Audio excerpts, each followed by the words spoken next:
キッカチャです。私はパソコンやスマホ作業が多いので、目の疲れや乾燥に効果的だと聞いて飲み始めました。特に花粉症による目の充血におすすめだそうです。で、明日も早いので、もうこれを飲んだら寝ようと思うんですけど、今日は私がなんで TikTok ライブ配信を始めたのかについてお話ししようと思います。まず私は YouTube のチャンネル登録者数30万人を目標にしています。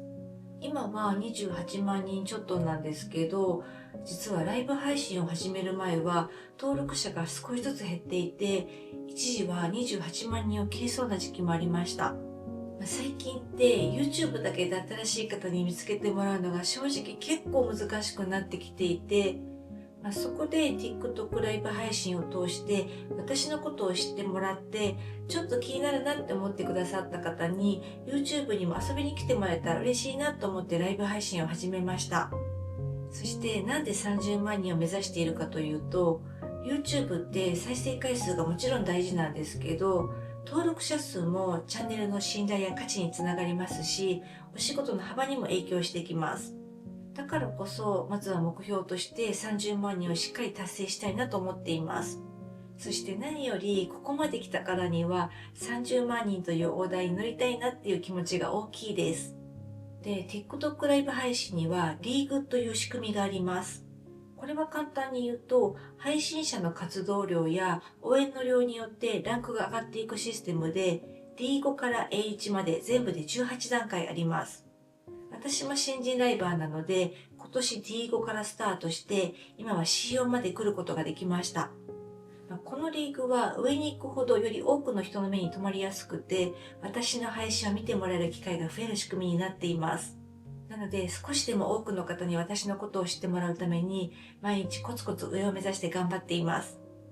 ライブ配信は YouTube と違って、他の配信者さんと同時に表示される中で見つけてもらう形なので、皆さんのアクションがすごく力になります。なので、もし応援してくださる方がいらっしゃいましたら、タップやコメント、ギフトなどで配信を盛り上げてもらえると本当に嬉しいです。これまで YouTube だけを見てくださっていた方の中には、ちょっとイメージ違うかもって思う方もいると思うんですけど、それも含めてライブ配信かなと思っています。YouTube の私もライブ配信の私もどちらも楽しんでもらえたら嬉しいですし、これからも応援していただけたらとても励みになります。そして最後にこれだけはお伝えしておきたかったんですけど、私は TikTok ライブを趣味や暇つぶし、お弁当作りのついでにやっているわけではなくて、今はお仕事として取り組んでいます。ギフトをいただくということは、お金をかけて応援していただいているということなので、その分私も真剣に向き合い、配信を通して恩返しができるよう、これからも頑張っていきます。なので、この先も私を応援してよかったと思ってもらえるように取り組んでいくので、ぜひお時間の合う方、またね、ちょっと早起きして、平日の朝5時に私のライブ配信に足を運んでくださると嬉しいです。今日はちょっと真面目な真剣なお話になっちゃったんですけど、私の思いを伝えたかったです。最後まで聞いてくださってありがとうございました。では、平日の朝5時に、そして次回の YouTube でお会いしましょう。おやすみなさい。